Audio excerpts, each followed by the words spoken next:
ఈరోజు మన ధ్యానాంశంగా కీర్తనల గ్రంథం 21వ అధ్యాయం 3వ వచనాన్ని మనం ధ్యానం చేసుకుందాం. ఎవరైనా చదివేవాళ్ళు మైక్ దగ్గర పెట్టుకొని మైక్లో చదవండి. అందరికీ బాగుంటుంది. శ్రేయస్కరమైన ఆశీర్వాదములతో నీవు అతనిని ఎదుర్కొనుచున్నావు. అతని తల మీద అపరంజి కిరీటము ఉంచి ఉన్నావు. చాలండి. దేవునికి స్తోత్రం కలుగును గాక. హల్లెలూయా. ఈ రాత్రి కాల సమయంలో ఎంతమంది మీ బైబిల్ తెచ్చారు చూపించండి. ఎంతమంది మీ బైబిల్ తెచ్చారు? అందరూ కూడా లేపు చూపించాలి మీ బైబిల్. ఈ నూతన సంవత్సరంలో మీ అందరికి చెప్తున్నాను, లేని వారు ఒక బైబిల్ కొనుక్కోండి. ఆ స్థోమత లేని వారు నాకు చెప్పండి. హల్లెలూయా. అందరూ కూడా బైబిల్ లేపు పట్టుకోండి. చిన్న పాట పాడదాం. వాక్యమును యాకోబుకు తెలియజేసిన వాడని, వాక్యమును యాకోబుకు తెలియజేసిన వాడని, ఏ జనముకి లాగునా చేసి ఉండాలేదని, ఏ జనముకి లాగునా చేసి ఉండాలేదని, దేవునికి స్తోత్రము గానము చేయుటయే మంచిది. మనమందరము స్తుతి గానము చేయుటయే మంచిది.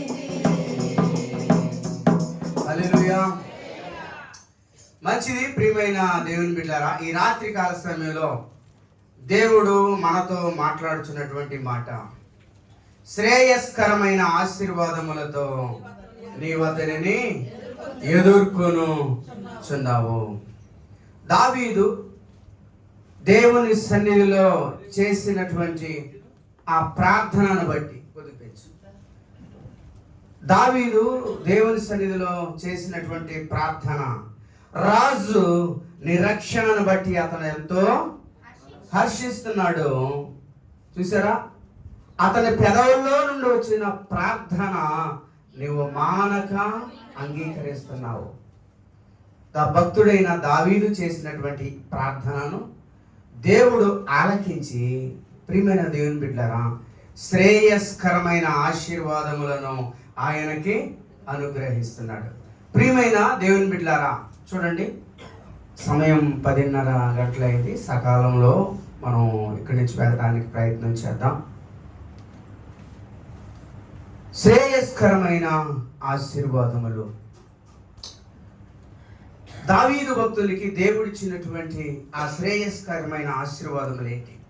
దేవుడు ఈ నూతన సంవత్సరంలో మనందరికీ కూడా దేవుడు ఇవ్వబోతున్నటువంటి ఆ శ్రేయస్కరమైన ఆశీర్వాదములు ఏంటి? మనం ఒకసారి తెలుసుకుందాం.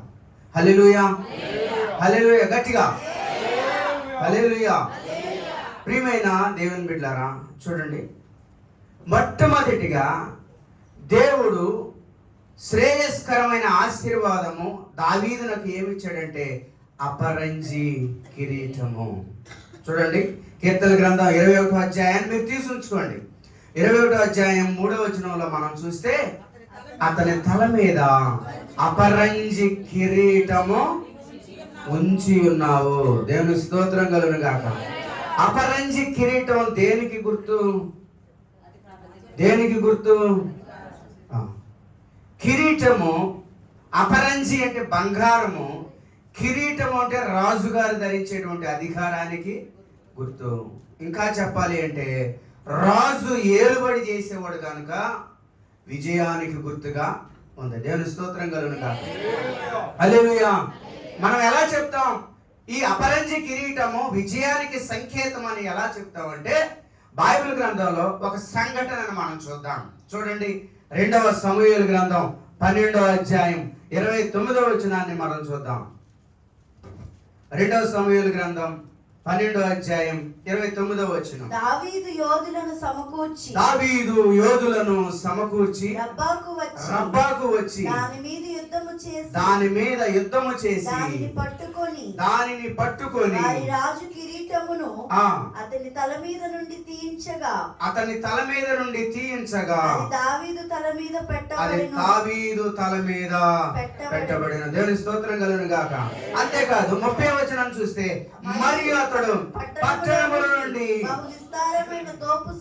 బహు విస్తారమైన దోపు సొమ్ము పట్టుకొని పోయెను. ప్రియ దేవుని బిడ్డలారా, ప్రారంభంలో మనం చూస్తే సైన్యాధిపతి అయినటువంటి యోవాబు రబ్బా పట్టణాన్ని ముట్టడి వేస్తాడు.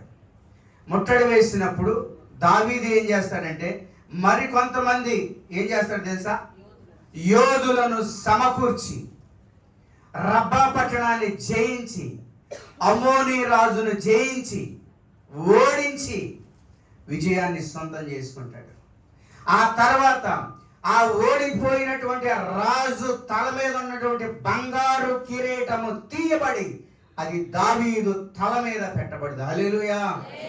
అనగా అమ్మోను రాజు ఓడిపోయాడు, దావీదుకు విజయం అనేది వచ్చింది. దేవునికి స్తోత్రం.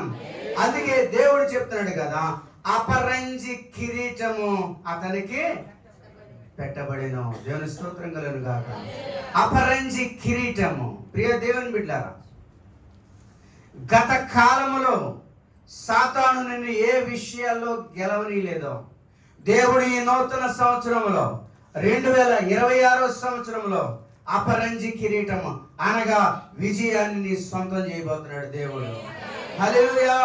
ప్రియమైన దేవుని బిడ్డలారా, చూడండి, ఒకవేళ జయ జీవితం అనేది నీ జీవితంలో 2005వ సంవత్సరంలో నువ్వు చూడలేకపోయావేమో, ఎంత ఆశించినా ప్రయత్నం చేసినా అది నీ దగ్గరికి రాలేదేమో. ఈ నూతన సంవత్సరంలో చూడండి ప్రియ దేవుని బిడ్డ, నమ్మిన ప్రతి ఒక్కరికి, దేవునిలో విశ్వాసం ఉంచిన ప్రతి ఒక్కరికి కూడా దేవుడు అపరంజి కిరీటాన్ని ఇవ్వబోతున్నాడు. అనగా విజయాన్ని నీకు సొంతం చేయబోతున్నాడు. హల్లెలూయా. ప్రియమైన దేవుని బిడ్డలారా, చూడండి, కొన్నిసార్లు నువ్వు చేసే ప్రార్థనకి దేవుడు జవాబు ఇవ్వలేదేమో. నువ్వు చేసే ప్రార్థనని ఒకవేళ సాతానుడు అడ్డుకున్నాడేమో. ఇదేంటి సాతాను అడ్డుకోవడం ఏంటి? ప్రార్థన నీ అవిధేయతలు అడ్డొచ్చి సాతాను కొన్నిసార్లు ఏం చేస్తాడో తెలుసా, మన ప్రార్థన దేవుని దగ్గరికి వెళ్ళకుండా, ఒకవేళ వెళ్ళినా ఆ జవాబు రాకుండా ఏం చేస్తాడంటే సాతాను అడ్డుపడతా ఉంటాడు. అలాంటి అడ్డుగోడలు ఏదైనా ఉంటే ఈ నూతన సంవత్సరంలో స్థిరమైన విశ్వాసాన్ని దేవుని మీద ఉంచు. దేవుడు నీకు అపరంజి కిరీటాన్ని ఇవ్వబోతున్నాడు. చూడండి, జయ జీవితము. ఒకవేళ పాపము మీద నీకు జయ జీవితం లేదేమో, 2025 సంవత్సరంలో ఇంకా మారదాం అనుకొని ఇంకా నువ్వు దేవునిలో రక్షణ పొందక మారలేకపోయావేమో. ప్రియ దేవుని బిడ్డలారా, ఈ నూతన సంవత్సరంలో ప్రభు నీతో మాట్లాడుతున్నాడు. నీకు జయ జీవితాన్ని ఇవ్వటానికి ఆయన ఆశపడుతున్నాడు. విశ్వాస వీరుడైనటువంటి కాలేబు తన కుమార్తెను ఎవరికి ఇస్తానని పెళ్లి చేశాడంటే ఒత్నీయేలుకి ఇస్తానన్నాడు. ఒత్నీయేలుకి ఎందుకు ఇస్తానన్నాడంటే, చూడండి, న్యాయాధిపతుల గ్రంథం 1వ అధ్యాయం, దయచేసి చూడండి, న్యాయాధిపతుల గ్రంథం 1వ అధ్యాయం 12-13 వచనాల్లో మనం చూస్తే కాలేబు కిర్యత్సేఫెరును పట్టుకొని కొల్లపెట్టువానికి నా కుమార్తె అయిన అక్సానిచ్చి పెళ్లి చేసేదని చెప్పగా కాలేబు తమ్ముడైన కనజు కుమారుడు ఒత్నీయేలు దానిని పట్టుకొని గనుక కాలేబు తన కుమార్తె అయిన అక్సాను అతనికి పెళ్లి చేశాడు. దేవుని స్తోత్రం కలుగును గాక. హల్లెలూయా. అక్సా అనే మాటకి, మా మనరాల పేరు కూడా అక్సానే, నేనే పెట్టాను. అక్సా అనే మాటకి కడియము. ఈ కడియము పూర్వకాలంలో చేతికి కానీ కాలికి కానీ ఎందుకు ఈ కడియాన్ని వేసేవాళ్ళు అంటే, ఏదైనా ఆటల్లో కానీ పోటీల్లో కానీ దేనిలోనైనా ఒక బహుమతి సంపాదిస్తే, ఘనతను సాధిస్తే వారికి ఏం చేసేవాళ్ళు అంటే గండ పేరెండం లాంటి ఒక కడియాన్ని చేసేవాళ్ళు. దాని ద్వారా ఆ వ్యక్తికి ఏమొస్తుందంటే ఘనత అనేది వస్తుంది. హల్లెలూయా. చూడండి, నువ్వు ఘనతను దేవునిలో నువ్వు ఘనతను సంపాదించుకోవాలంటే ఏం చేయాలో తెలుసా? నువ్వు కిర్యత్సేపెరును జయించు వారిగా ఉండాలి. ఒత్నీయేలు దానిని జయించాడు. ఒత్నీయేలు అనే మాటకి ఒత్ అంటే సింహం, ఏల్ అంటే దేవుడు. ఒత్నీయేలు అంటే దేవుని బలముతో సింహములా జయించేటువంటి వాడు. దేవుని స్తోత్రం కలుగును గాక.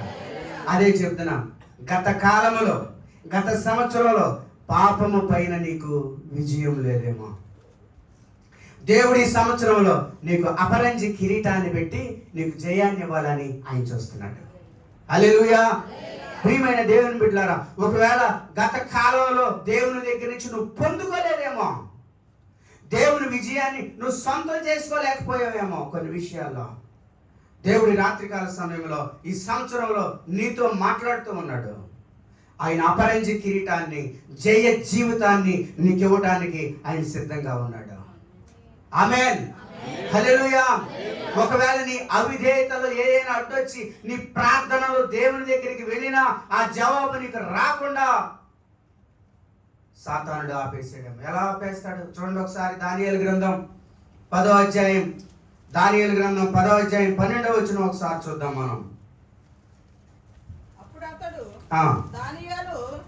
తీసారా అందరూ? దానియేలు గ్రంథం 10వ అధ్యాయం 12వ వచనం. అప్పుడు అతడు దానియేలు భయపడకుము, నీవు తెలుసుకొనవలెనని నీ మనస్సును అప్పగించి దేవుని ఎదుట నిన్ను తగ్గించుకొని ఆ మొదటి దినమున మొదలుకొని నీవు చెప్పిన ఆ మాటలు వినబడినవి గనుక నీ మాటలను బట్టి నేను వచ్చి తిని. తరువాత పారసీకుల రాజ్యాధిపతి 21 దినములు నన్ను ఎదురించాను. చాలు. దానియేలు ఇక్కడ ఒక విషయం కోసమై ప్రార్థన చేస్తూ ఉన్నాడు. ప్రార్థన చేస్తుంటే దానియేలు ప్రార్థన ప్రారంభించిన దినమునే ఆ ప్రార్థన దేవుని దగ్గరికి వెళ్ళింది. హల్లెలూయా. అయితే చూడండి, ఆ దేవుని దూత దానియేలు దగ్గరికి వచ్చి చెప్తున్నటువంటి మాట ఏంటో తెలుసా? దానియేలు, నీ ప్రార్థన నువ్వు ప్రారంభించిన దినముననే దేవుడు నన్ను నీకు జవాబు ఇక్కడికి పంపించాడు. కానీ ఎవడు అడ్డుకున్నాడో తెలుసా? పారసీక రాజు ఏం చేశాడు? అడ్డుకున్నాడు. పారసీక రాజ్యాధిపతి 21 ఎన్ని దినాలు అడ్డుకున్నాడు?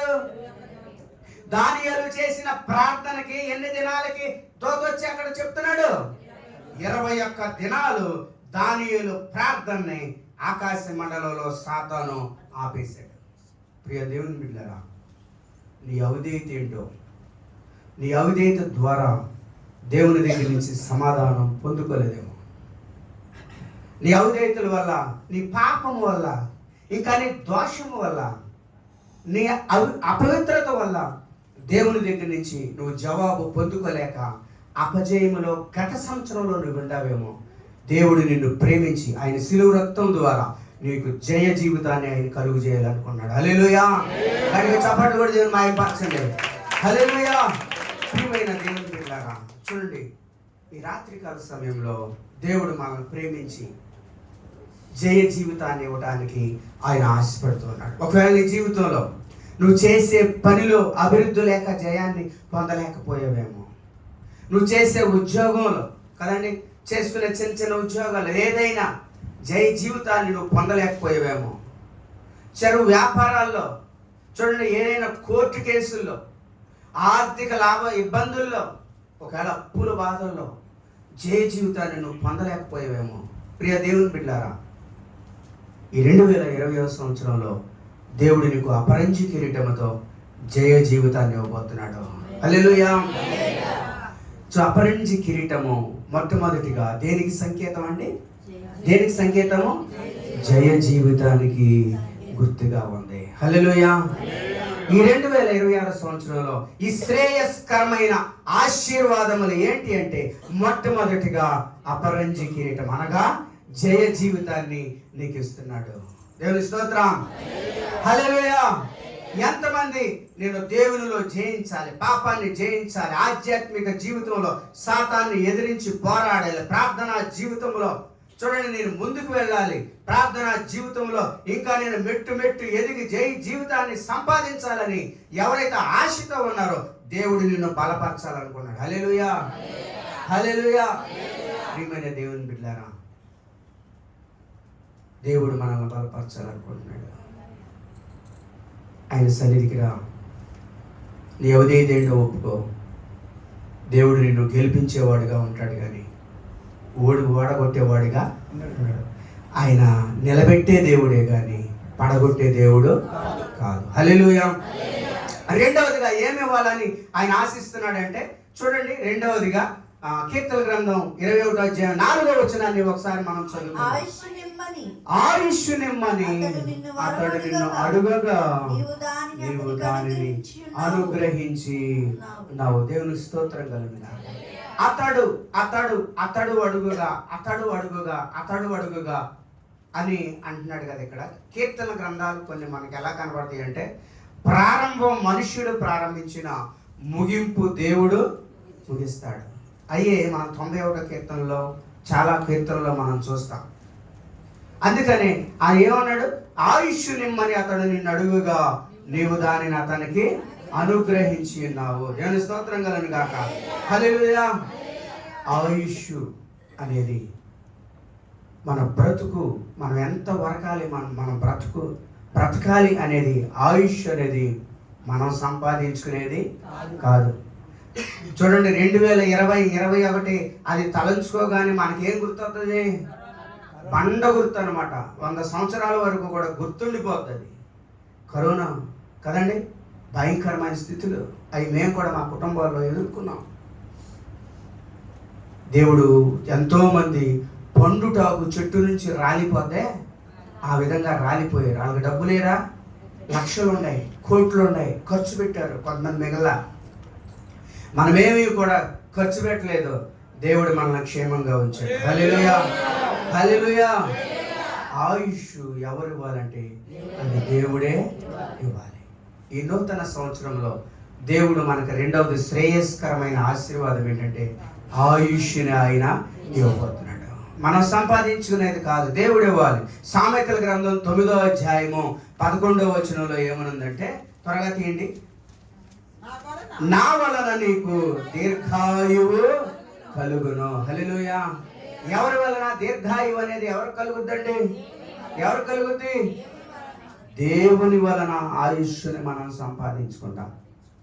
దీర్ఘాయువుని అనగా దేవుడు మన జీవితంలో ఆయన చిత్తములో ఎన్ని దినాలు ఈ భూమి మీద ఉండాలో అన్ని దినాలు కూడా మనం దేవుని ద్వారానే మనము సంపాదించుకోగలం.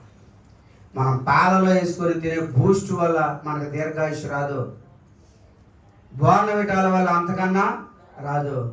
ఇవన్నీ కాదు, బలమైన తిండి, డ్రై ఫ్రూట్స్ తిందామని ఈ అన్నం మానేసి, రైస్ మానేసి ఈ డ్రై ఫ్రూట్స్ ఇవన్నీ తింటున్నారు అనుకో, వాటి వల్ల కూడా మనకు ఆయుష్ అనేది రాదు. వాటి వల్ల కాదు, ఆరోగ్యం అనేది, ఆయుష్ అనేది దేవుడు ఇవ్వాలి. దేవుని స్తోత్రం కలుగును గాక. హల్లెలూయా. ప్రియమైన దేవుని బిడ్డలారా, ఈరోజు నీకు డబ్బు ఉండి హాస్పిటల్కి వెళ్ళి రోగం వస్తే డబ్బుతో నువ్వు మందులు కొనుక్కున్నా అది నయం అవటానికి దేవుని అధికారం కావాలి. ఆ మందు పని చేయాలంటే 2 లక్షల బిడ్డ నువ్వు పరిపేసుకొని పడుకున్నా నీకు నిద్ర పట్టాలంటే ఆ నిద్ర దేవుడు ఇవ్వాలి. హల్లెలూయా. డబ్బు ఉంది కదా నువ్వు కొనుక్కొని ఆ పరుపు వేసుకొని పడుకున్న నిద్ర రాకపోతే నువ్వు తెల్లవారులో కొట్టుకుంటా కూర్చోటమే. ప్రియమైన దేవుని బిడ్డలారా, మనిషికి చూడండి నిద్ర లేకపోయా కదండి, అనారోగ్యం వచ్చిన మనిషి ఊరికి పడైపోతాడు. దీర్ఘాయువు అనేది అతనికి ఉండదు. నా వలన నీకు దీర్ఘాయువు కలుగును. దేవుని స్తోత్రం కలుగును కాక. హల్లెలూయా. చూడండి, మనం చేసేటువంటి ప్రయాణంలోనే కానీ, మనం చేసేటువంటి పనిలోనే కానీ, మనం చేసే ఆ పని స్థలాల్లో కొన్నిసార్లు నేను ప్రియమైన దేవుని బిడ్డలారా, నేను ఒక ఆఫ్సెట్ ప్రింటింగ్లో పనిచేశాను. హై స్పీడ్ రైలు గనక సూపర్ ఫాస్ట్ ఎక్స్ప్రెస్ ఎలా వెళ్తుందో ప్రింటింగ్ మిషన్ మాది ఆ రీతిగా తిరుగుతూ ఉంటుంది మిషన్.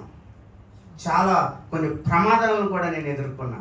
ఈరోజు నేను ఇక్కడ నుంచున్నానంటే దేవుడు నాకు వాటి దగ్గర 2-3 ప్రమాదాలను కూడా దేవుడు తప్పించాడు.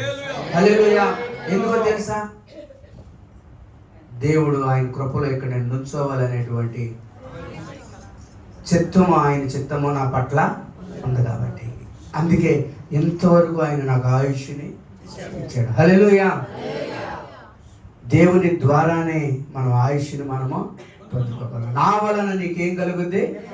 దీర్ఘాయువు కలుగుద్ది. ప్రియమైన దేవుని బిడ్డలారా, చూడండి, ఏ విషయాల్లో మన రాకపోకల్లో ప్రయాణాల్లో మనం చేసే ప్రతి ప్రయాణంలో దేవుడు మనకు తోడైంది, తన దూతలను కావిలిగా ఉంచి ఎలాంటి మరణము మనకు సంభవించకుండా దేవుడు ఆయుష్ని ఇస్తున్నాడు.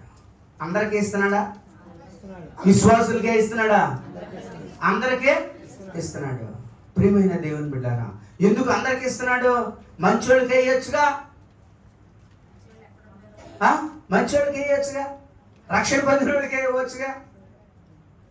రక్షణ పొందిన వాళ్ళు నువ్వు దేవునికి ఇంకా ఉపయోగపడాలని ఆయన ఆశిస్తున్నాడు. రక్షణ పొందని వాళ్ళు ఉన్నారే, నువ్వు ఇంకా దేవుణ్ణి తెలుసుకోవాలి, రక్షణ పొందాలి అని ఆయన ఆశని ఇస్తున్నాడు. హల్లెలూయా. దేవుని స్తోత్రం కలుగును గాక. హల్లెలూయా. కొన్నిసార్లు మనకి మరణం ఎలా వస్తుందో మనం చెప్పలేం. ఒక చిన్న 2 ఉదాహరణలు చెప్తాను, వినండి. ఒక రోజున స్కూల్ హెడ్ మాస్టర్ అన్నమాట. ఆ స్కూల్ హెడ్ మాస్టర్ ఏం చేశాడంటే, మధ్యాహ్నం 12:30కి లంచ్ బెల్ కొట్టారు. బండి వేసుకొని ఇంటికి వెళ్ళి భోజనం చేయడానికి హెడ్ మాస్టర్ ఇంటికి వెళ్తున్నాడు. వెళ్తా ఉంటే అక్కడ ఒక రైలు గేట్ పడిపోయింది. అన్ని బళ్ళన్నీ ఆగిపోయినాయి. అందరితో పాటు ఈయన కూడా నుంచున్నాడు. ఆ ట్రైన్ వెళ్ళిపోయిన తర్వాత గేటు తీస్తారు. ఆ తర్వాత అందరూ కూడా వెళ్ళిపోతారు. ఈయన కూడా అవతలకి దాటి వెళ్తాడు. ఇంటికి వెళ్ళి భోజనం చేసి మరలా స్కూల్కి రావాలి. అయితే చూడండి ప్రియమైన దేవుని బిడ్డలారా, ఇంతలోనే ట్రైన్ ఇంకా రాలేదు, రావడానికి సిద్ధంగా ఉంది. అందరూ కూడా బళ్ళు మీద అట్లా కూర్చొని ఉన్నారు. ఇంతలోనే ఆ కూర్చొని ఆయన అమాంతంగా ఆయన మెడలో ఒక త్రాసుపాము పడిపోయింది. వచ్చి ఆకాశం నుంచి ఒక త్రాసుపాము వచ్చి పడిపోయి పడటం ఏం చేసిందో తెలుసా? కసమంట ఆయన మెడ మీద 3 ఘాట్లు పెట్టేసింది.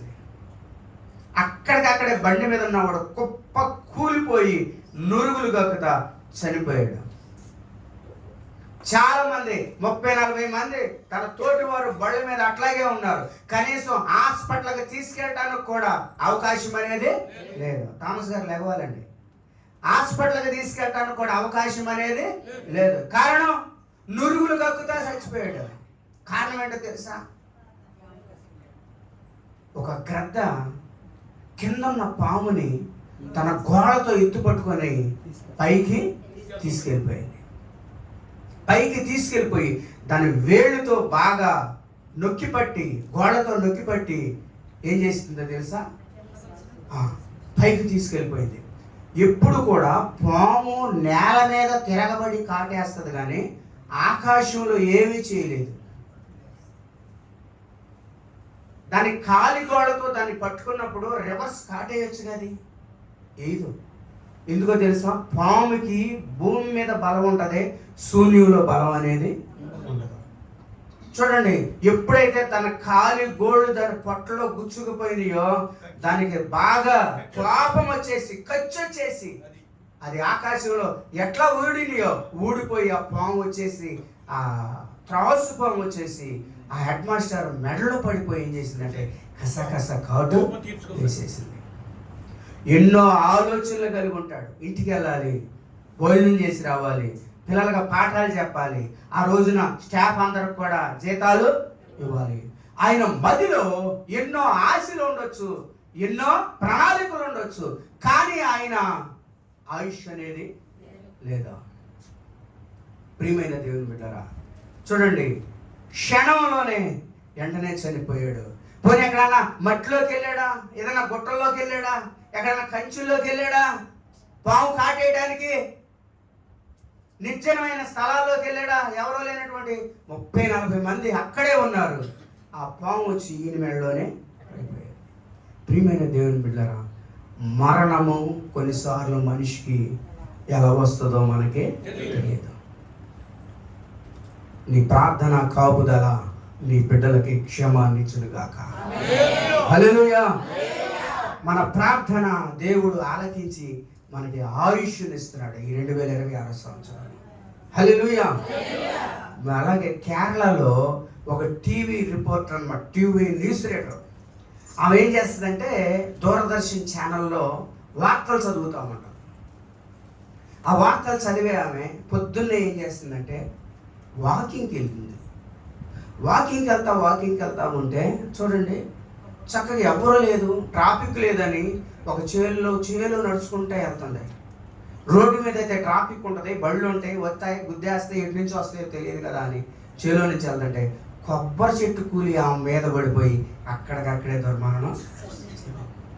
నేను ఎందుకు చెప్తున్నానంటే ప్రియమైన దేవుని బిడ్డలారా, మన జీవితంలో కూడా మనం ఎన్నో యాక్సిడెంట్ల నుంచి మనము బయట పడ్డాం.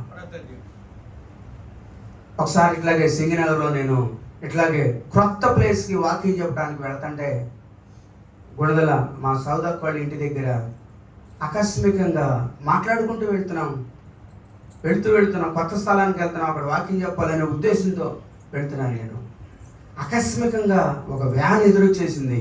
సడన్ బ్రేక్ వేసేసరికి బండి ఎక్కడ ఉందో నేను ఇద్దరు వెళ్ళి ఎగిరా ఒకడ పడిపోయా. నా మోకాలకు బాగా డ్యామేజ్ అయింది, మా చేయి కొట్టుకుపోయింది. లేస్తుంటే మా సుధాకైతే చెయ్యి బ్రేక్ అయిపోయింది. ప్రియమైన దేవుని బిడ్డలారా, చూడండి ఎన్ని యాక్సిడెంట్ల నుంచి తప్పించుకున్నామంటే దేవుని మహాకృపను బట్టి. మా ఎదురుగానే ఒక ఆర్ఎంపీ డాక్టర్ ఉన్నాడు. గబగబా మమ్మల్ని ముందు ఏం చేశాడంటే ఏమి చేయకుండా మేము కంగారు అయిపోయాం. మనసు అసలు ఏం జరిగిందో అని కంగారు అయిపోయాం. ఆయన ఏం చేశాడంటే తీసుకెళ్ళి ముందు మమ్మల్ని పడుకోబెట్టాడు. కాసేపు మాట్లాడకుండా కాసేపు పడుకోండి, ఏంటో వాయు తిరిగిపోతుంది నాకు. కాసేపు పడుకోబెట్టి ఆ తర్వాత ఇంజెక్షన్ ఇచ్చి కాలు చూసి లైట్గా వాసింది, రేపు పొద్దున అవసరమైతే ఎక్స్రా తీయించండి తగ్గపోతే అన్నాడు. అట్లాగే వెళ్ళిపోయి మళ్ళీ అనుకున్న ప్రకారంగా వెళ్ళి అక్కడ వాక్యం చెప్పి తిరిగి వచ్చారు. దేవుడు ఏ ప్రమాదం లేకుండా క్షేమాన్ని అనుగ్రహించాడు. దేవుని స్తోత్రం. హల్లెలూయా. ఆ రోజున దేవుడు తప్పించకపోతే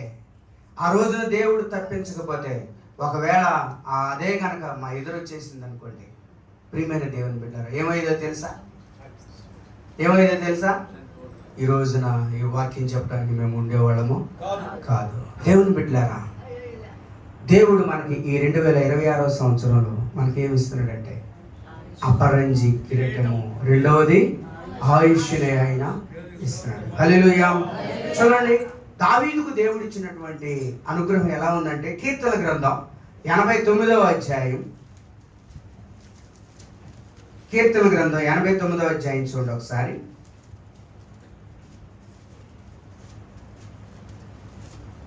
29వ వచనం. శాశ్వత కాలము వరకు అతని సంతానమును, ఆకాశం ఉన్నంత వరకు అతని శాశ్వత కాలము వరకు అతని సంతానమును, ఆకాశం ఉన్నంత వరకు అతని సింహాసనమును నేను నిలిపెదను. దేవుని స్తోత్రం కలుగును గాక. హల్లెలూయా.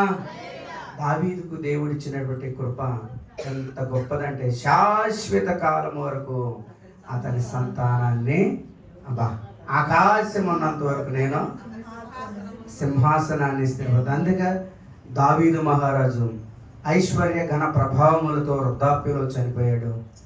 అతని వారసత్వంలో నిలిచిన వారు ఎంతో మంది రాజులు అయ్యారు. అంతేకాదు ఆయన వారసత్వంలోనే లోకరక్షుడైన యేసుక్రీస్తు ప్రభువారు జన్మించారు. హల్లెలూయా.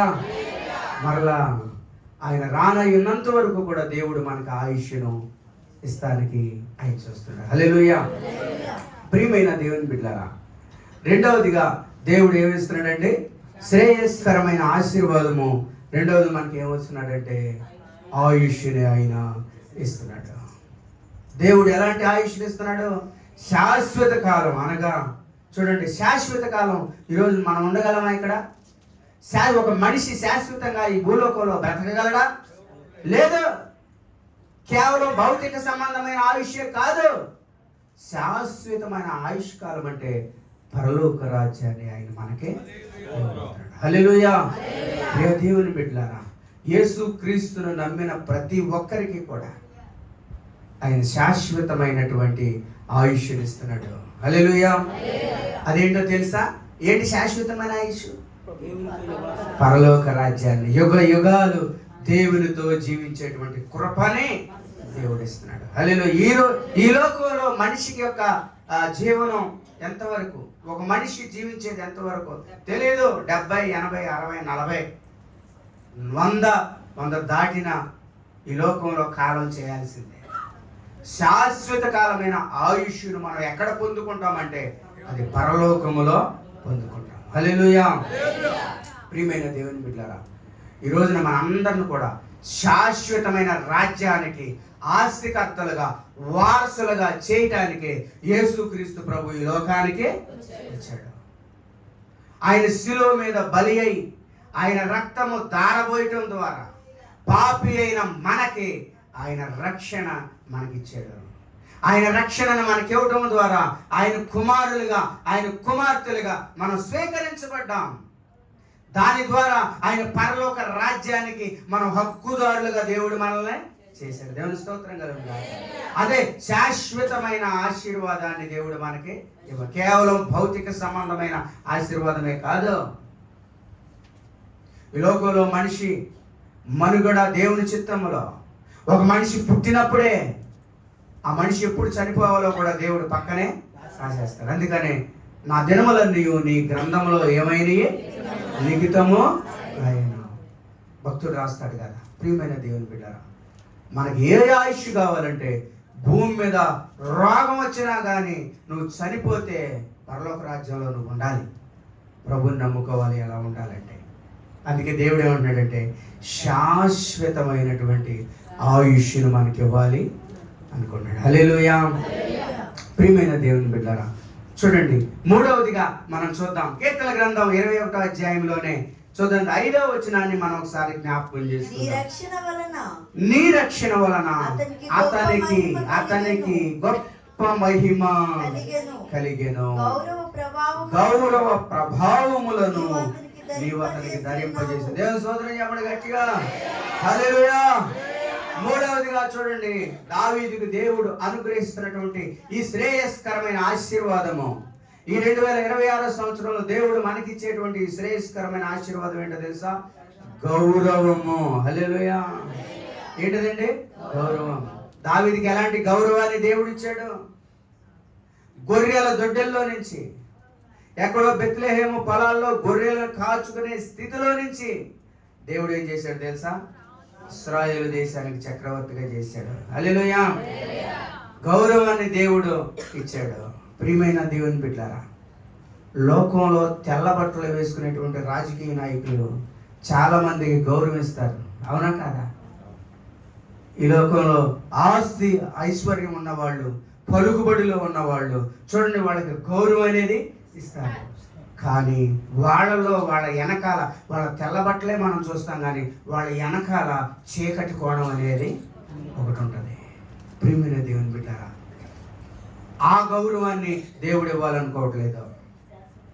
దేవుడు ఇచ్చేటువంటి గౌరవం ఎలా ఉంటుందంటే అది పరిశుద్ధతతో కూడినటువంటి గౌరవం. అది పరిశుద్ధతతో కూడినటువంటిది. హల్లెలూయా. పాపంలో చూడండి, తల ఎత్తుకోలేనటువంటి స్థితి నుండి తల లేపుకునే స్థితికి వరకు దేవుడు నీకు గౌరవాన్ని ఇవ్వాలంటాడు. అది దేవుడిచ్చే గౌరవం. ఈ లోకంలో ఐశ్వర్య ఘన ప్రభావము ఇవన్నీ కూడా దేవునికి లెక్క రాదు. నీ నీతి, యథార్థత, ప్రవర్తన, నువ్వు పాపంలో నుంచి పరిశుద్ధుడిగా మారితే అది దేవునికి గౌరవం. హల్లెలూయా. సమాజంలో గౌరవం. నీ సాక్ష్యాన్ని బట్టి, నీ పాత బ్రతుకును బట్టి, నీ రోత బ్రతుకును బట్టి, అరే ఇదివరకు ఎలా ఉండేవాడు చూసావా, తాగి ఎక్కడ పడితే అక్కడ పడిపోయేవాడు, ఇదివరకు ఎట్లా నానా చిన్నలంగా తిరిగేవాడు, ఈ రోజున తెల్ల బట్టలు వేసుకొని ఆదివారం వచ్చిందంటే బైబిల్ తీసుకొని చక్కగా వెళ్తున్నాడు. ఎంత గౌరవం సమాజంలో. ఆ గౌరవం ఎవరిని బట్టి వచ్చింది? దేవుడు నీకు ఇచ్చిన రక్షణను బట్టి ఆ గౌరవం వచ్చింది. దేవుని స్తోత్రం కలుగును గాక. హల్లెలూయా. ప్రియమైన దేవుని బిడ్డలారా, బైబిల్ గ్రంథంలో మనం చూస్తున్నాం కదా, యోహాను సువార్త 4వ అధ్యాయము, యోహాను సువార్త 4వ అధ్యాయము 4వ వచనము నుండి 30వ వచనం వరకు మనం చూస్తే, 4వ అధ్యాయము 4వ వచనం నుండి 30వ వచనం వరకు మనం చూస్తే చూడండి, అక్కడ ఒక వ్యక్తిని మనం చూస్తున్నాం. 7వ వచనంలో మనం చూస్తే సమరయ స్త్రీ ఒకటి నీళ్లు చేదుకుంటకు, పై వచనం కూడా అక్కడి యాకోబు బావి ఉన్నను గనుక యేసు ప్రయాణము వలన అప్పటికి ఇంచుమించు 12 గంటలు ఆయను. సమరయ స్త్రీ ఒకటి నీళ్లు చేదుకుంటకు అక్కడికి రాగా యేసు నాకు దాహమునకిమ్మని ఆమెను అడిగను. ప్రియమైన దేవుని బిడ్డలారా, మనం చిన్నప్పటి నుంచి వింటున్నటువంటి ఒక వ్యక్తిని గురించి మనం చూస్తున్నాం. ఎవరేమే సమరయ స్త్రీ. చూడండి, ఈమె పరిస్థితి ఎలా ఉందంటే, సమాజంలో ఈమెకు గౌరవం అనేది లేదు. నలుగురిలో నిర్భయంగా తిరగలేనటువంటి స్థితిలో ఈమె ఉంది. ఎలా ఉంది? ఆమె నీళ్లు చేదుకోవడానికి ఎప్పుడు వచ్చింది? మధ్యాహ్నం 12 గంటలకే వచ్చింది. ఆ సమయంలో ఆమెతో పాటు ఎవరైనా ఉన్నారండి? ఎవరు లేరు. కారణం ఏంటో తెలుసా? ఆమె బ్రతుకే 10 మందిలో కలవలేనటువంటి బ్రతుకు. చాలా దేవునికి అపవిత్రంగా, నీచంగా బ్రతుకుతున్నటువంటి బ్రతుకు.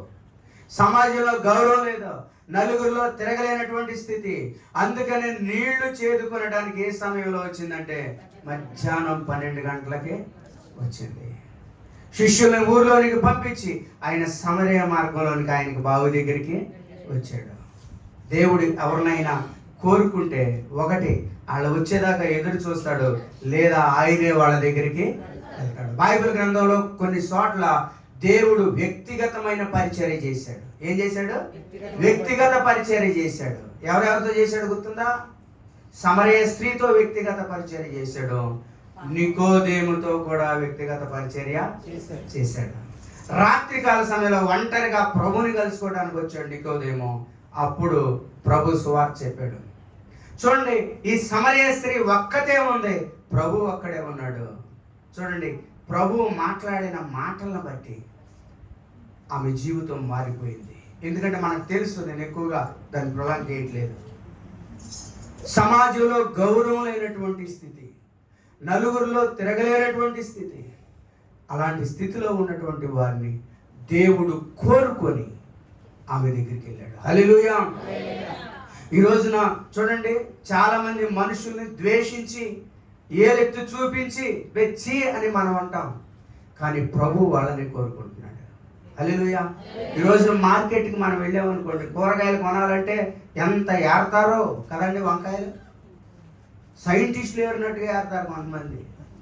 పుచ్చి ఎక్కడ ఉందా, ఇటు అటు గుండ్రంగా తిప్పి మంచి ఏరి బుట్టలో వేసుకుంటారు, పుచ్చి వదిలేస్తారు. దేవుడు అలా కాదండి, మంచివారిని కాదు, ఎవరిని కోరుకుంటున్నాడు? ఆయన చెడ్డవారిని కోరుకుంటున్నాడు. ఎందుకో తెలుసా? ఆయన గౌరవాన్ని ఇవ్వాలని ఆయన ఆశిస్తాడు. ప్రియమైన దేవుని బిడ్డలారా, సమాజంలో బ్రతకలేనటువంటి స్థితి, ఒంటరిగా వచ్చింది ఆమె బావు దగ్గరికి. ప్రభు ఆమెతో కొన్ని సంభాషణలు జరిగినాయి. అవన్నీ ఇప్పుడు చెప్పుకోవాలంటే మనకు చాలా సమయం అయిపోతుంది. ఆమెతో మాట్లాడాడు, ఆమె హృదయం కదిలింది. వెంటనే ఏం చేసిందో తెలుసా? ఆమె కుండను విడిచిపెట్టిందండి. ఆమె కుండను విడిచిపెట్టింది. చూద్దామా 29వ వచనం. 29వ వచనం. మీరు వచ్చి నేను చేసినవన్నీ నాతో చెప్పిన మనిషిని చూడుడి, ఈయన క్రీస్తు కాడా అని ఆ ఊరి వారితో చెప్పగా. 28వ వచనం చూద్దాం. ఆ స్త్రీ తన కుండ విడిచిపెట్టి, తన కుండను విడిచిపెట్టి ఊరిలోనికి వెళ్ళి. చాలమ్మా, ఏం చేసిందండి ఆ స్త్రీ? ఆ కుండను విడిచిపెట్టి ఊరిలోనికి వెళ్ళింది. మన జీవితంలో పాపపు కుండను ఏం చేయాలో తెలుసా? బద్దలు కొట్టేయాలి, అది విడిచిపెట్టేయాలి. ఈ మట్టి శరీరాన్ని ఏం చేయాలి తెలుసా? విడిచిపెట్టాలి. మట్టి శరీరం అండి. పాపపు కొండ ఆమె ఏం చేసిందంటే అక్కడే విడిచిపెట్టింది. పాపపు కొండను విడిచిపెట్టు, దేవుడు నీకు గౌరవాన్ని ఇవ్వాలని ఆశిస్తున్నాడు. ఆ కొండను అక్కడ విడిచిపెట్టి నాతో మాట్లాడిన వాడు క్రీస్తు కాడా అని సాక్ష్యం చెప్తా. చూడండి, ఊరిలో నిర్భయంగా తిరగలేనటువంటి మనిషి ఈ రోజున క్రీస్తు ప్రభు వారి ద్వారా మాట్లాడటం ద్వారా, ఆమె హృదయం తెరవబడటం ద్వారా, యేసు క్రీస్తుని అంగీకరించడం ద్వారా, చూడండి, నలుగురిలో గౌరవం లేకుండా తిరగలేనటువంటి మనిషి ఊరిలోనికి వెళ్ళిపోయింది. హల్లెలూయా. బావి దగ్గర ఎవరున్నారు? ఎవరు లేరు. ప్రభు అక్కడే ఉన్నాడు. ఆమె ఉంది. ఊర్లో ఎంతమంది ఉంటారు? ఊర్లో చాలా మంది ఉంటారు. చూడండి, అంతేకాదు నాతో చెప్పినవన్నీ మీరు వచ్చి చూడండి, మీరు వచ్చి నేను చేసినవన్నీ 29వ వచనం, నాతో చెప్పిన ఆ మనిషిని చూడు, ఈయన క్రీస్తు కాడా అని ఆ ఊరి వారితో చెప్పగా 30వ వచనంలో మనం చూస్తున్నాం, వారి ఊరిలో నుండి బయలుదేరి ఆయన యొద్దకు వచ్చుచుండిరి, వస్తా ఉన్నారంట. హల్లెలూయా. ప్రియమైన దేవుని పిల్లరా, పాపం మనిషిని దాక్కునేటట్టుగా చేస్తుంది. పాపం మనిషిని భయపెట్టే విధంగా చేస్తుంది. పాపం మనిషిని నలుగురిలో తిరగలేని స్థితిని చేస్తుంది. ప్రియమైన దేవుని బిడ్డలారా, ఆనాడు ఆదాము వాళ్ళు ఏం చేశారు? పాపం చేసినప్పుడు ఏమైపోయారు? దాక్కున్నారు. ఎందుకని? పాపమే వారిని దాక్కునే విధంగా చేసింది. పాపం దాక్కునే విధంగా చేసింది. ప్రభు దేవుడు వచ్చి పిలిచినప్పుడు వాళ్ళు ఏమంటున్నారు? మేము దిగంబరులమై ఉంటాము కనుక భయపడి దాగుకుంటుంది. పాపం ఏం చేస్తుందండి? దాక్కునేటట్టుగా చేస్తుంది. పాపం ఏం చేస్తుంది? భయపడేటట్టుగా చేస్తుంది. మోషే ఒక ఐగుప్తీని చంపి అటు ఇటు చూశాడంట. ఏం చేశాడు? ఒక ఐగుప్తీని చంపి అటు ఇటు చూశాడంట. అంటే ప్రపంచంలో ఎన్ని దిక్కులు ఉన్నాయి? మనకి 4 దిక్కులు ఉన్నాయి. అటు ఇటు చూశాడు, కానీ దేవుడి దిక్కు చూడలా. అటు ఇటు చూశాడు, అంతే, భూమిలో దాన్ని ఆ వ్యక్తిని కప్పి పెట్టేశాడు. ఫలితంగా 40 సంవత్సరాలు మిథ్యాను అరణ్యంలో భయంతో ఎప్పుడు ఫరో వస్తాడో, ఎప్పుడు ఫరో మనుషులు పంపిస్తాడో, నన్ను చంపేస్తాడని భయంతో గడిపాడు. ప్రియమైన దేవుని బిడ్డలారా, పాపము ఒక వ్యక్తిని ఏం చేస్తుందండి? భయపెట్టుద్ది. పాపము దాక్కునే విధంగా చేస్తుంది.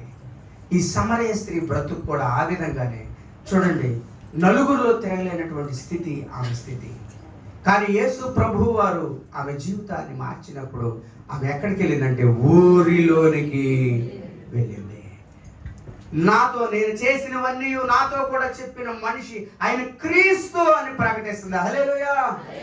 ప్రియమైన దేవుని బిడ్డ, ఒక వ్యక్తి జీవితం మారిపోతే దేవుని గురించి చెప్పకుండా ఆ వ్యక్తి ఉండలేడు.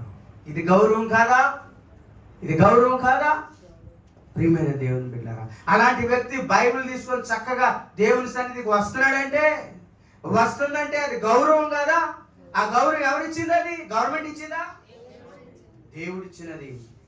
2 అంచులు కలిగిన కట్కం మన బైబిల్ని మన చేతిలో పట్టుకుంటూ దేవుని సన్నిధికి వస్తున్నామంటే ఈ గౌరవం ఎక్కడి నుంచి వచ్చింది? దేవుడి నుంచి వచ్చింది. హల్లెలూయా. గౌరవ ప్రభావములు ఆయన మనకి ఇవ్వబోతున్నాడు. హల్లెలూయా. 2025 సంవత్సరంలో అలాంటి బ్రతుకు మీలో ఎవరిలోనన్నా ఉంటే ఈ నూతన సంవత్సరంలో దేవుడు ఆశిస్తున్నాడు ఒక శ్రేయస్కరమైన ఆశీర్వాదం, గౌరవ ప్రభావాన్ని నీకు ఇవ్వాలని దేవుడు ఆశిస్తున్నాడు. హల్లెలూయా. ప్రియమైన దేవుని బిడ్డలారా, ఎందుకో తెలుసా? ఎవరు నశించిపోవటం దేవునికి ఇష్టమో లేదో. ఆయనకి ఇష్టం ఏంటంటే అందరూ అంతటను మారు మనసు పొంది ఏం చేయాలి? మారు మనసు పొందాలని, దేవుని రాజ్యానికి వారసులు అవ్వాలని ఆయన యొక్క ఆశ. ప్రియమైన దేవుని బిడ్డలారా, ఏ ఒక్కరూ విడిచిపెట్టడం ఆయన చిత్తమో, ఆయనకి ఇష్టమో లేదో. కనుక ఒకవేళ 2025 సంవత్సరము ఆ స్థితి కనుక ఉంటే ప్రభు మాట్లాడుతున్నాడు ఈ రోజున. నీకు గౌరవ ప్రభావాన్ని ఇవ్వాలని ఆశిస్తున్నాడు. దావీదుకు ఇచ్చినట్లుగా చూడండి, గొర్రెల దొడ్డులో నుంచి తీసుకొచ్చి ఆయన సింహాసనాన్ని ఎక్కించి ఒక గౌరవాన్ని ఇచ్చాడు. హల్లెలూయా. ఈ రోజున మనకు కూడా ఆయన దేవుడు గౌరవాన్ని ఇవ్వాలని ఆశిస్తున్నాడు. 4వదిగా చూద్దాం. చూడండి 4వది ఏంటి? 6వ వచనం చూడండి, 21వ అధ్యాయం. నిత్యము ఆశీర్వాదకారకుడుగా ఉండునట్లు నీవు అతన్ని నియమించి ఉన్నావు. హల్లెలూయా. నిత్యము ఆశీర్వాదకారకుడుగా ఉండటానికి నువ్వు అతన్ని నియమించి ఉన్నావు. దేవుని స్తోత్రం కలుగును గాక. దేవుడు దావీదును నియమించాడు. ఎట్లాగో తెలుసా? ఆశీర్వాదానికి కారకుడు అవటానికి. హల్లెలూయా. ఆశీర్వాదము దేవుడు దావీదుకి ఇస్తే దావీదుతోనే ఆగిపోలా. దావీదు తర్వాత దావీదు సంతానానికి తరతరానికి ఏం చేశాడు దేవుడు? ఆయన తర్వాత తరతరానికి దేవుడు ఆశీర్వాదాన్ని ఇచ్చాడు. హల్లెలూయా. దేవుడు ఒక వ్యక్తిని ఆశీర్వదిస్తే ఆ వ్యక్తితోనే ఆశీర్వాదం ఎప్పుడు కూడా ఆగిపోదు. అలా బిడ్డలకి దేవుడు ఆశీర్వాదం ఇస్తాడు. హల్లెలూయా. నీ స్వతహా నువ్వు చెడగొట్టుకుంటే మనం ఏం చేయలేం. దేవుడు ఆశీర్వదిస్తే ఎలా ఉంటుందంటే, నా గిన్నె నిండి పొర్లుచున్నదే. మన గిన్నె నిండి ఎదుటోడి గిన్నెలోకి వెళ్ళి పడిపోద్దంట దేవుడు ఆశీర్వదిస్తే. లూకా సువార్త 5వ అధ్యాయంలో మనం చూస్తాం కదా, ఆ రాత్రంతా చేపలు పడతారు. ఎవరు? పేతురు, యోహాను శిష్యులు పడతారు. చేపలు పడుతున్నారు కదా, చేపలు పడుతున్నారు. రాత్రంతా చేపలు పట్టిన ఒక చేపన్న వాళ్ళకి పడిందా? అమ్మా పడిందా? వెనకాల చెప్పాలి. పడిందమ్మా? ఒక్కటి కూడా పడలా. చూడండి, తెల్లారిపోయింది, వలలు గుంజుకుంటున్నారు. యేసు ప్రభు వచ్చాడు. ఏమన్నాడు తెలుసా? పేతురు దోనిలోకి ఎక్కి కూర్చొని దోనిని కొంచెం లోతుకి నడిపించాయి అన్నాడు. ఈ లోతు అనే దాని విషయంలో చాలా విషయాలు దేవుడు మనకు బయలుపరుస్తాడు. అవన్నీ నేను చెప్పనులే కానీ, లోతుకు నడిపించిన తర్వాత దేవుడు ఏం చేశాడంటే, కుడి ప్రక్కన వల వేయమన్నాడు. ఆ వల వేయంగానే చేపలు ఎట్టబండి విస్తారమైన చేపలు దోణి నిండి వారి వలలు ఏమైపోయినాయి? పిగిలిపోతున్నాయి అంట. ఏమైపోతున్నాయి? పిగిలిపోతున్నాయి. ప్రియమైన దేవుని బిడ్డలారా, వారి దోణెలు రాత్రంతా ఏమీ లేదు, చేపలు బండి, కానీ వారి దోణి నిండిపోయింది, వలలో పిగిలిపోతున్నాయి.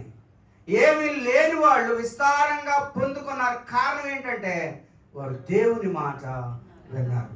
పేతురు చెప్పొచ్చు దేవునికి, ప్రభువా నీకేం తెలుసు నాయనా, నువ్వంటే ఏదో ప్రసంగం చేస్తావు, బోధ చేస్తావు, అది నీకు తెలుసు, కానీ సముద్రంలో చేపలు ఎక్కడ ఉన్నాయో నీకు తెలుసా? మా తాత చేపలు పట్టేవాడు, మా నాన్న చేపలు పట్టేవాడు, నేను కూడా చేపలు పట్టేవాడిని. చేపలు ఎప్పుడు పడతాయో ఎక్కడ పడతాయో అవన్నీ నాకు తెలుసు, నీకేం తెలుసయ్యా అన్నాడా? అనగా దేవుని మాటకు లోబడ్డాడు. దేవుని స్తోత్రం కలుగును గాక. ఎప్పుడైతే దేవుని మాటకు లోబడ్డాడో చూడండి, వల వేశాడు, విస్తారమైన చేపలు పడి. అయితే చూడండి, ఆ దేవుడు ఆశీర్వదిస్తే ఆ ఆశీర్వాదం మనతోనే ఉండిపోదు, మరొకరికి ఎలా సంక్రమిస్తుందని దానికి ఉదాహరణ చెప్తున్నా. వాళ్ళు ఏం చేశారు? వలలు పిగిలిపోతున్నప్పుడు వేరొక దోణిలోనున్న మాట కావాలి. వేరొక దోణిలోనున్న తమ పాలివారు వచ్చి తమకు సహాయము చేయవలెనని వారికి సంజ్ఞలు చేశారు. రే సంజ్ఞలు అంటే, అరే మా వలలు పిగిలిపోతున్నాయిరా, అంత విస్తారంగా పడిపోయినరా, మా దోణి నిండిపోతున్నాయిరా, మళ్ళీ పడిపోతున్నాయి సముద్రంలోకి వెళ్ళి మీరు కూడా రండిరా, మీ దోణిలు కూడా తీసుకురండిరా అని చెప్పి వాళ్ళకి సంజ్ఞలు అంటే సైగలు చేస్తున్నారంట. దేవుడు ఆశీర్వదిస్తే ఈ దోణే కాదు, వారి ద్వారా ఎదట దోణెలను కూడా దేవుడు నింపేశాడు. దేవుని స్తోత్రం కలుగును. దావీదును ఆశీర్వదించినటువంటి దేవుడు ఆశీర్వాద కారకుడుగా కూడా దేవుడు చేశాడు. ఈరోజు దావీదు సంతానములోనే మనం ఉన్నాం. ఎందుకని? యేసుక్రీస్తు దావీదు సంతానం. ఆయన ద్వారా మన పాపంలో నుంచి మనం రక్షణ పొందుకున్నాం. ఆయన రక్షణను మనం పొందుకున్నాం. చూడండి, నూతనమైన జీవితాన్ని మనం పొందుకున్నాం. మనం కూడా ఎవరో యేసు క్రీస్తు ద్వారా దావీదు సంతానమై మనము ఉన్నాం. హల్లెలూయా. ఈ ఆశీర్వాదం ఏంటి? ఈ రోజున మనం ఎక్కడున్నామంటే లోకం నిద్రపోతుంది ఈ పాటికి. ఈ రోజున మనం ఎక్కడున్నాం? దేవుని వాక్యం వింటున్నాం. దేవుడు మన జీవితాలు, మన హృదయాలను తడుతున్నాడు. ఈ వాక్యం వినడం ఏంటంటే దేవుడు మనకి, చూడండి, వాక్యం వినటానికి దేవుడు మనల్ని ఆశీర్వదించాడు. దావీదు సంతానంలో యేసు క్రీస్తు ద్వారా ఆయనకి మనల్ని ప్రియ కుమారులుగా, కుమార్తెలుగా ఆయన మనం చేశాడు. హల్లెలూయా. నిత్యము ఆశీర్వాద కారకుడుగా ఉండునట్లుగా, ఏంటది? ఉండునట్లుగా నీవు అతన్ని నియమించి ఉన్నావు. దేవుని స్తోత్రం కలుగును గాక. హల్లెలూయా.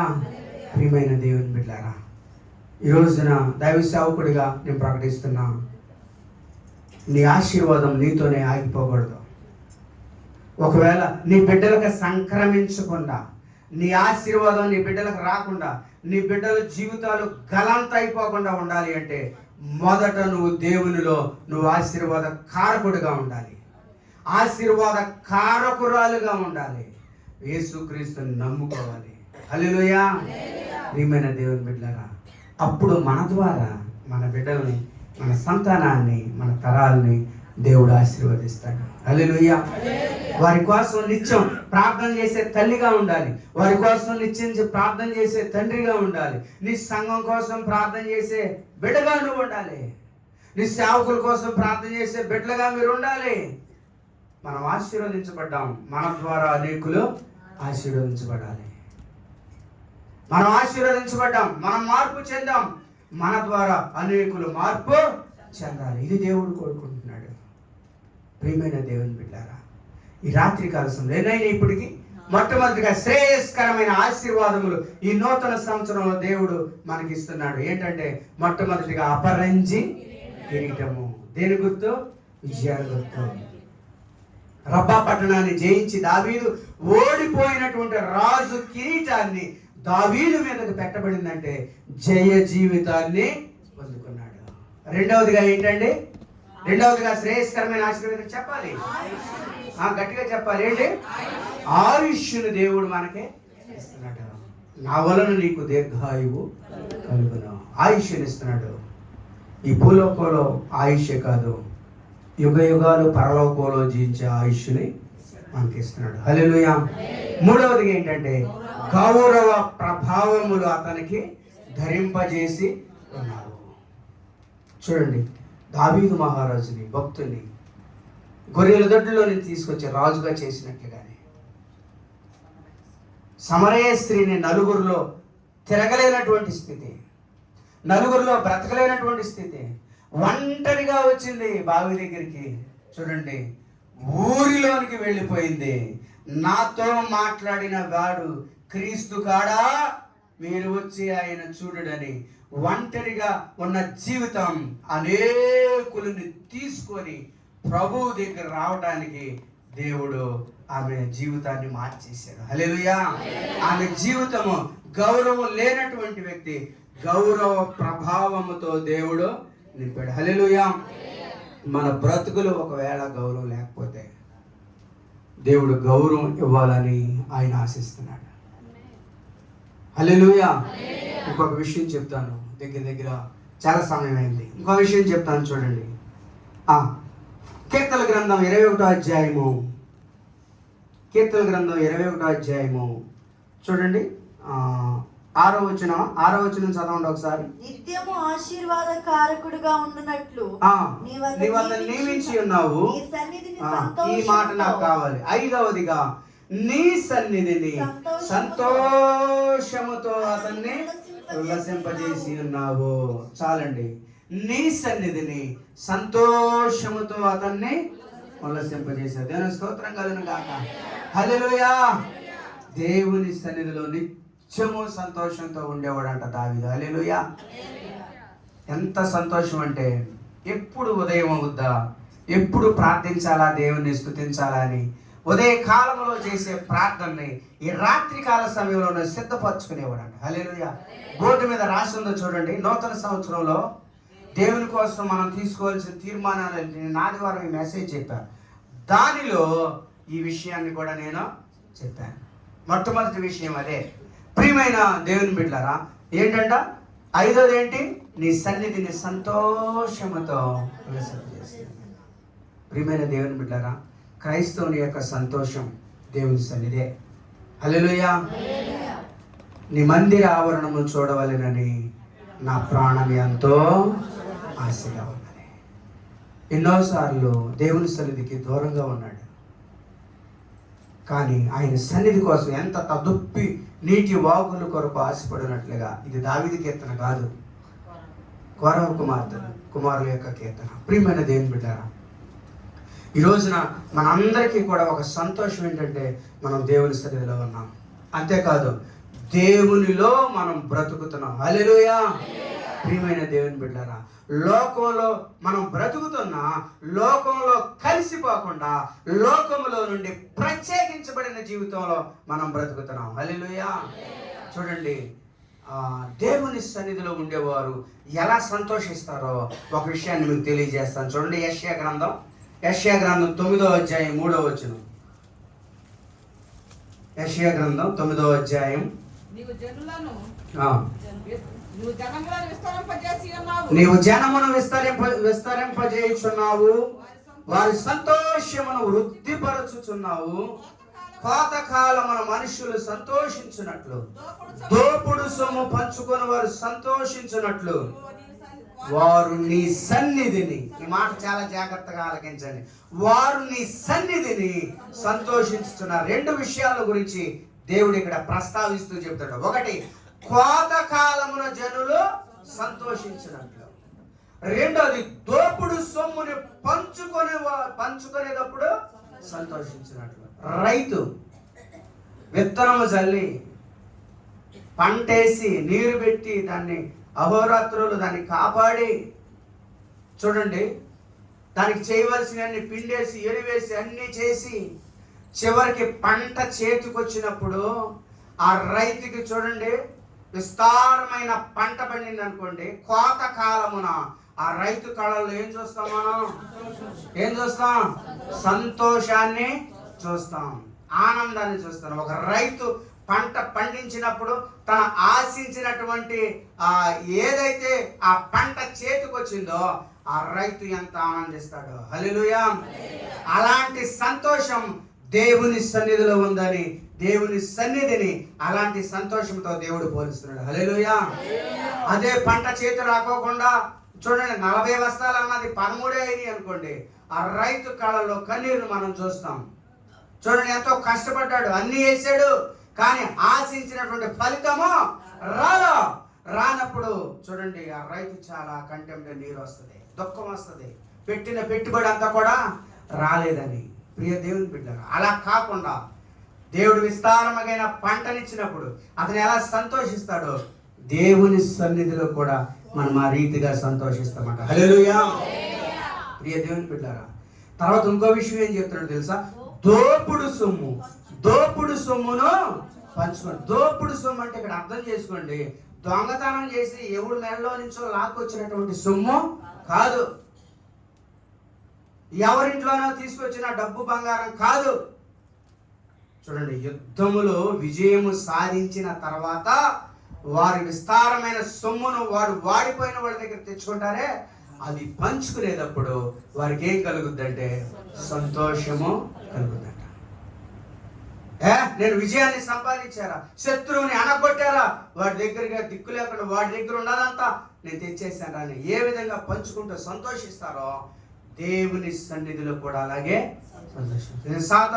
సాతాను యొక్క వాడి క్రియలు నా జీవితంలో నెరవేరకుండా ప్రతి విషయంలో నేను జయ జీవితాన్ని నువ్వు పొందుతున్నానని ఎప్పుడైతే నువ్వు ఆ స్పృహ కలిగి ఉంటావో దేవుని సన్నిధిలో సంతోషాన్ని అనుభవిస్తావు. హల్లెలూయా.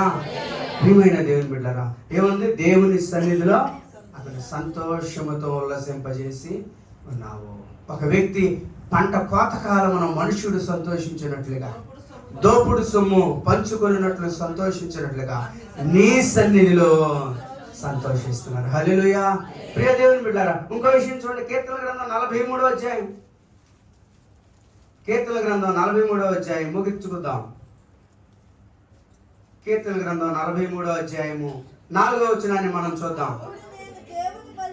అప్పుడు నేను దేవుని బలిపీఠమునొద్దకు నాకు ఆనంద సంతోషములు కలుగజేయు దేవుని యొద్దకు చేరుదును. దేవుని స్తోత్రం.